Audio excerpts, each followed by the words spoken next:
Shalom saudara kasih Tuhan, selamat datang dalam acara WWM, Windsor Witness Ministry. Hari ini bersama kita ada Ibu Linda Chia yang akan membagikan kesaksian hidupnya, bagaimana dari kehidupan depresi sampai menjadi kehidupan yang berkemenangan. Mari kita sama-sama saksikan. Shalom Bu Linda Chia. Shalom Yong Chen.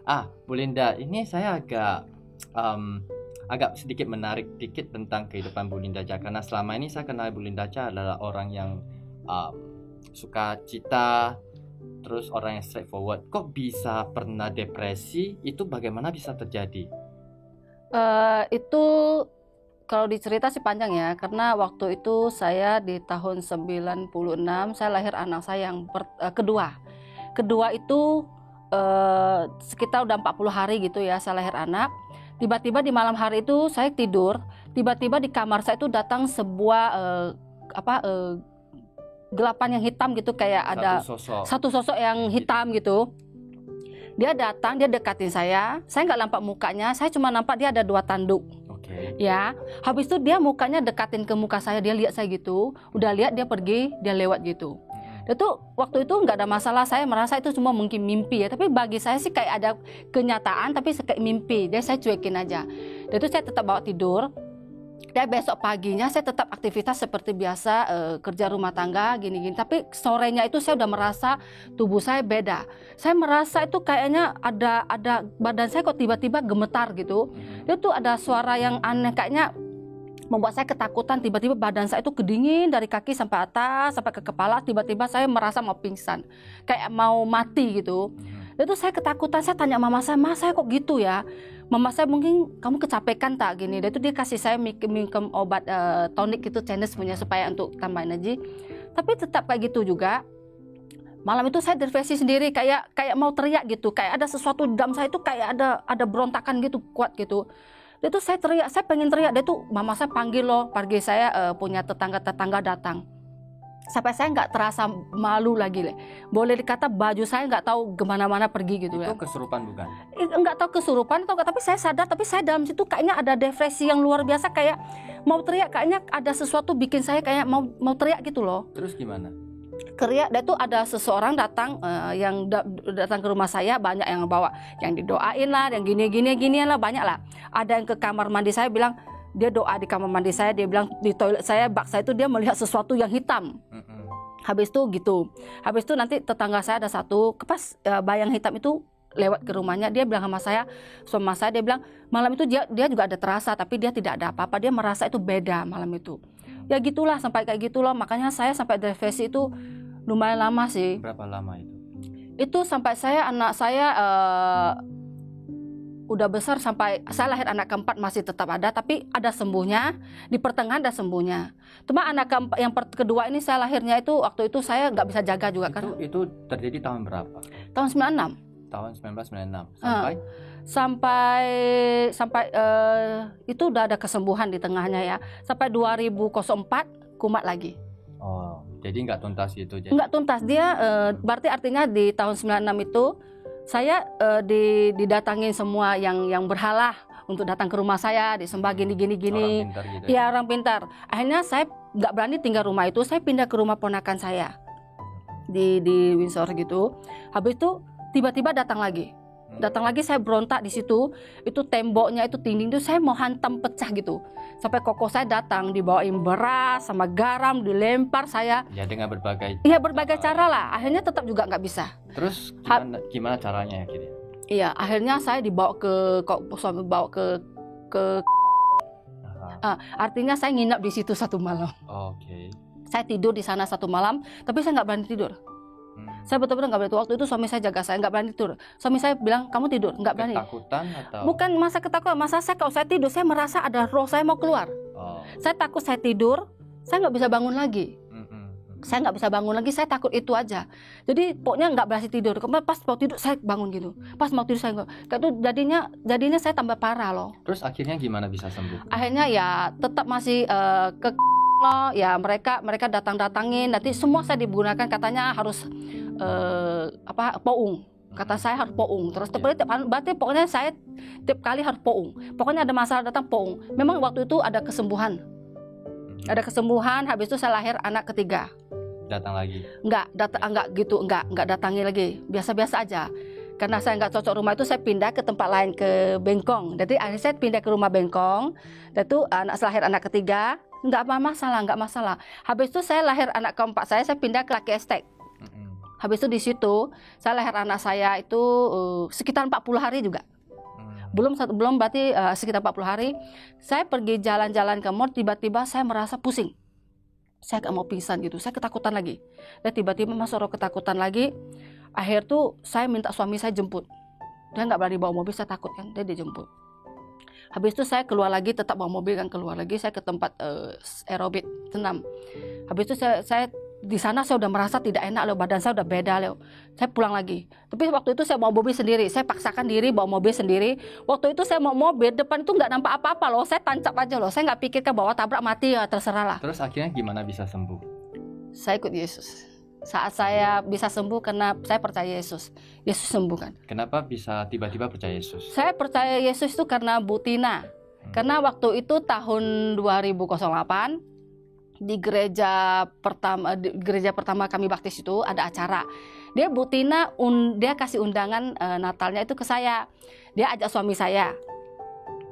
Suami saya ajak saya karena saya bilang kamu suami saya jangan karena kita ini jadi kamu anak pertama. Dia suami saya bilang dia penasaran kenapa orang yang ikut Kristen, ikut Yesus kok banyak perubahan dari keluarga, semuanya perubahan. Jadi saya orangnya gini, nurut suami. Kalau suami apa saya nurut. Ya udah pergi loh. Ya dengan niat pergi aja. Saya pergi itu nggak pikir bahwa mau ikut Yesus. Habis itu saya sampai ke sana, saya pikirnya ya acara namanya pasti ada makan. Ya udah kita pikirnya ya udah makan aja. Yang penting incu gitu loh. Artinya ya, kasih muka, entertain, kasih Bu Tina gitu kan diundang. Jadi teman juga kan. Ya udahlah. Habis sampai sana, saya memang waktu itu acara saya lihat orang Kristen tuh aneh. Kok happy kali saya bilang, Jang. Ini beneran nggak saya bilang kok orang sembah Tuhan itu bukan kayak cara gitu kan. Biasanya kita lihat ya sembah Tuhan yang berhala kan nggak sampai nari-nari, loncat-loncat kayak gitu kan, gitu happy nyanyi-nyanyi. Saya penasaran, dan itu saya ikut aja loh. Habis ikut, salah satu teman saya juga udah ikut Yesus juga, dia kesaksian dengan saya sama depresinya. Dia mengalami sama dengan saya, jadi nggak berani keluar sendiri, nggak berani bawa mobil sendiri, nggak berani di rumah sendiri. Dia depresinya sama dengan saya. Pas dia ngomong kesaksian itu langsung mata saya dan telinga saya terus fokus ke dia. Jadi saya jadi kaget, loh. Saya langsung ngomong sama suami saya, loh Kong, ini kayak saya sama, saya bilang gitu. Iya, dia bilang. Jadi saya dengar, habis itu acara pulang, udah selesai acara kan ada artakol. Saya ikut loh, saya pengen ikut. Tapi dari hati pengen ikut, tapi dari badan terasa berat. Tapi saya maju juga. Saya di artakol, dibilang tutup mata, ikut doa, ya saya ikut doa lah. Waktu itu saya tutup mata, saya lihat dah sebelahnya ada dua loh. Artinya ada Yesus, ada berhala saya. Dan itu mukanya persis yang di rumah saya yang berhalanya. Tapi saya tetap ikut doa. Habis itu saya pulang ngomong sama, lu tahu nggak? Teman saya, mama saya kenal juga. Saya ngomong dia, teman saya yang ini, ternyata dia sama loh dengan saya loh gini-gini. Dia mama saya ngomong gitu. Ya udah kalau gitu kamu ikut Yesus saja. Oh, jadi dari situ sudah percaya. Iya, dari situ kalau nggak ada kesaksian ini mungkin saya nggak mungkin ikut Yesus. Nah, setelah percaya Yesus, apakah kondisi langsung berubah atau masih depresi? Depresi sih nggak ada lagi, cuma kalau bawa mobil sendiri masih belum berani. Karena butuh proses kan, kita nggak ikut Yesus langsung ting gitu sembuh kan. Cuma saya jadinya lebih nggak takut lagi, walaupun roh itu datang, saya tetap bawa dalam doa. Waktu itu kan saya pengen kenal Tuhan Yesus, saya belum baptis, saya udah mulai pengen tahu Yesus itu siapa. Saya baca Alkitab gitu loh. Jadi itu mereka dari gereja yang dulu dia datang ke rumah, dia tuh ajak terus ke kul mereka. Pertama saya ke kul, bukan ke gereja, ke kul doa gini loh. Dia pas saya masih ingat waktu itu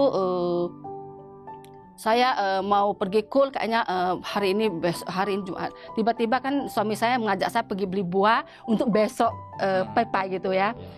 Dan saya baca Alkitab kan, dan itu saya baca di Mazmur bahwa Tuhanmu adalah buatan dari tangan manusia, bermata tidak bisa melihat, bertelinga tidak bisa mendengar, bermulut tidak bisa bicara, berkaki tidak bisa berjalan, bertangan tidak bisa bergerak. Pas saya di mobil, ya mobil kan saya tunggu kan suami saya pas saya bolakkan ke muka saya ke sana, saya melihat Allah berhala itu berdiri situ. Dan saya teringat, di otak saya teng gitu kan, teringat. Ini dia. Saya bilang otak ya ini ya betul juga ya. Saya bilang berkaki tidak bisa jalan, bertangan tidak bisa bergerak, bermulut tidak bisa, dia berdiri diam. Tiba-tiba badan saya langsung mulai lagi, kaki saya nggak bisa bergerak loh. Diserang gitu. Iya, diserang, dan tiba-tiba suara satu datang. Dan saya waktu itu kan bergerak kita terus kan. Saya dalam hati saya bilang, apapun yang terjadi hari ini, saya bilang saya tetap mau ikut KUL. Sampai ke rumah, saya cepat-cepat telepon ke gembala KUL saya gini-gini. Dia bilang, ya udah Linda, kamu hari ini harus datang. Kamu harus pelepasan, dia bilang. Ya udah, saya waktu itu pulang buru-buru, nggak pikir mandi gimana, pokoknya cepat-cepat, nggak sempat pakai sabun, nggak pakai sampo lagi, karena saya nggak berani kasih tahu suami saya alami gitu.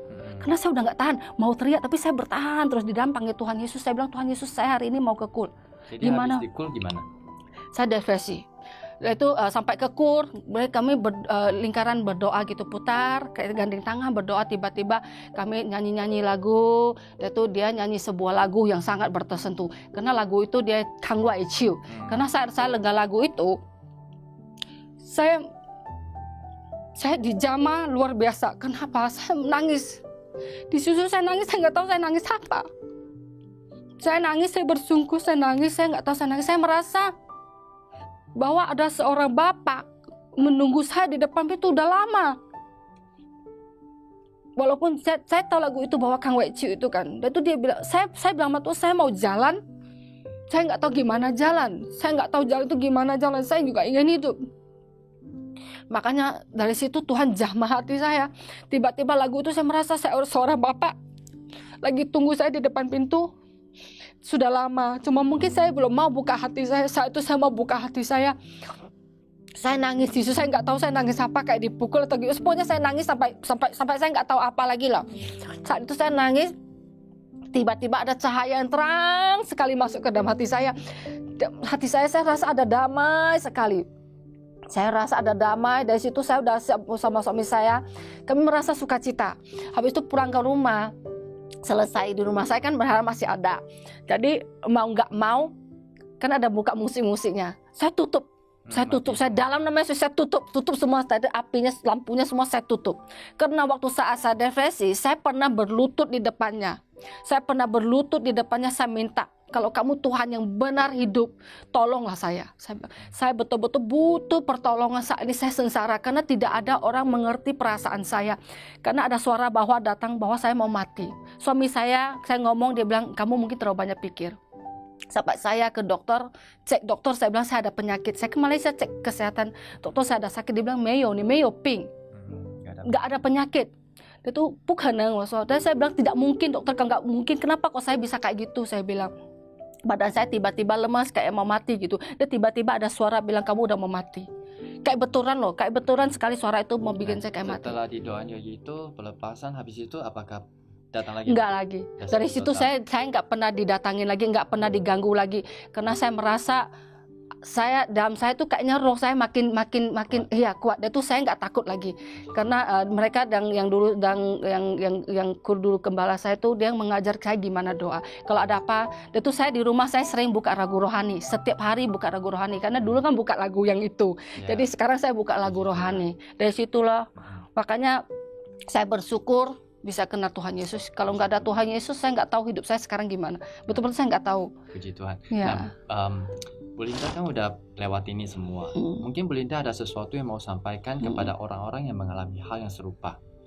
Silakan Bu Linda. Mungkin ada juga teman-teman yang di luar sana yang mengalami seperti saya. Karena pengen harapan hidup. Kadang-kadang kalau kita yang mengalami depresi kayak gitu, seperti orang Hawaii bilang, Mandarin ngomong sen pulus. Pengen hidup, tapi kadang hidup itu kayaknya tidak ada harapan. Pengen mati, tapi gak berani mati juga. Lebih baik mati gitu ya. Jadi ingat, kita masih ada Tuhan Yesus. Saya percaya Tuhan Yesus bisa sembuhkan saya, mengeluarkan saya dari depresi itu. Saya percaya Tuhan Yesus juga bisa menyembuhkan yang lain. Karena saat kita buka hati, Roh Kudus yang masuk dalam kita itu memberi kita kekuatan. Sebenarnya saya pernah ngomong sama mama saya atau siapa aja teman saya. Saya bilang saya ikut Yesus. Selama ini saya nggak pernah mengalami sukacita yang damai sejahtera yang benar-benar dalam itu. Walaupun saya bersembahala dengan persembahan yang banyak, dengan kata orang bakar yang banyak, dapat diberikan banyak, uang kasih banyak gitu. Saya nggak pernah dapat sukacita, damai sejahtera yang benar. Tetapi dalam Tuhan Yesus, jujur saya, selama ini saya betul-betul dapat damai sejahtera yang luar biasa. Mungkin mengalami sesuatu, tapi saya tidak tidak merasa ada takut. Ya, puji. Iya, itulah makanya memang Tuhan Yesus kita dahsyat. Amin. Ya. Seperti yang dikatakan di dalam 2 Timotius pasal 1 ayat 7. Sebab Allah memberikan kepada kita bukan roh ketakutan, melainkan roh yang memberikan kekuatan, kasih, dan ketertiban. Tuhan tidak pernah memberikan kita roh ketakutan, tetapi roh yang memberikan kita kekuatan supaya kita kuat untuk menghadapi masalah yang kita hadapi, dan memberikan kasih, karena di dalam kasih tidak ada penghakiman. Kasih yang sempurna melenyapkan ketakutan. Dan roh yang membagikan ketertiban. Ketertiban itu dalam arti pikiran yang sehat, karena Tuhan mau kita selalu menikmati hidup kita. Mungkin saudara sedang mengalami depresi ataupun stres terhadap masalah yang saudara hadapi. Mari ambil satu keputusan seperti yang dilakukan oleh Bu Linda. Saya percaya Tuhan memiliki rencana indah bagimu.